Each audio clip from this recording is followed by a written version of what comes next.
Hola, sóc l'Irene Gutiérrez. Jo sóc la Camila Jaimes. I us presentem Plaer és una obra de teatre de creació col·lectiva que el que vol és respondre a la pregunta què és el plaer femení i trencar amb la idea de sexualitat.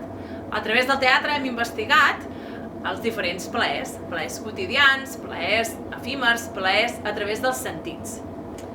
Hemos hecho una inmersión en el teatro y hemos jugado un poco con las maneras de sentir para poder deconstruir esta palabra placer y llevarla a otro nivel y que todos entendamos qué significa y cómo en la cotidianidad encontramos múltiples maneras de ver la vida y de sentirnos. El que veieu avui aquí és el cartell amb les actrius que surten a l'obra de teatre. El que volem és convidar-vos a venir a veure l'obra de teatre que es farà el 12 de març a les 6 de la tarda al Teatre Centre de Manlleu, Espai Rossinyol. Tenim el dret de sentir plaer, tenim el deure d'estimar-nos, tenim el dret de sentir plaer, tenim el deure d'estimar-nos, tenim el dret